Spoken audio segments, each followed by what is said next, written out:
নতুন virus HMPV কতটা ঝুঁকিতে বাংলাদেশ। 2019 সালের শেষ দিকে চীনে ব্যাপক হারে সংক্রমণ বাড়ে নতুন এক ভাইরাসের, যার নাম কোভিড-19 বা করোনা। এক পর্যায়ে সেটি মহামারীর রূপ নেয়, থমকে যায় পুরো বিশ্ব, সেই সাথে প্রাণ হারায় লাখ লাখ মানুষ।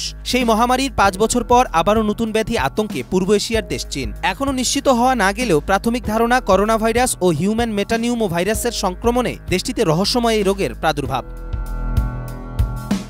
একনল হ্যান্ড ওয়াশ 100% প্যারাবেন ফ্রি, তাই নিরাপদ হাতের জন্য আস্থা রাখুন একনলে। এটি লক্ষণ শনাক্ত হয়েছে জাপানেও। ভাইরাসটির মূল লক্ষণ শ্বাসতন্ত্রের জটিলতা, কেমন এই ভাইরাসের মিউটেশন আর কতটা ভয়াবহ সংক্রমণ, এ বিষয়ে বিস্তারিত জানান রোগতত্ত্ব, রোগ নিয়ন্ত্রণ ও গবেষণা ইনস্টিটিউটের পরিচালক অধ্যাপক ডক্টর তাহমিনা শিরিন। তিনি বলেন, এটা নতুন কোনো ভাইরাস নয়, এমনকি এ নিয়ে বাংলাদেশে উদ্বেগের কোনো কারণ নেই।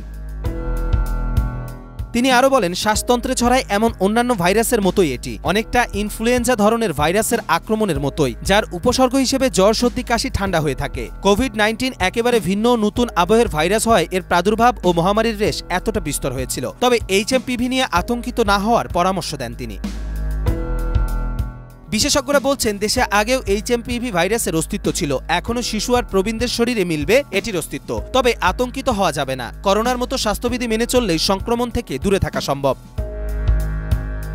বিশেষজ্ঞদের মতে অধিকাংশ ভাইরাসেরই সরাসরি কোনো ওষুধ নেই, তবে লক্ষণ ভিত্তিক চিকিৎসা রয়েছে, এটির ক্ষেত্রেও তাই। স্বাস্থ্যবিধি মেনে চলার পাশাপাশি ভাইরাসের সংক্রমণ ছড়িয়ে পড়ছে কিনা সে বিষয়ে চিকিৎসা গবেষণা প্রতিষ্ঠানগুলোকেও দৃষ্টি রাখার আহ্বান জানান তারা। উল্লেখ্য, 2023 সালে নেদারল্যান্ডস, যুক্তরাজ্য, ফিনল্যান্ড, অস্ট্রেলিয়া, কানাডা, যুক্তরাষ্ট্র, চীনে শনাক্ত হয়েছিল এইচএমপিভি ভাইরাস।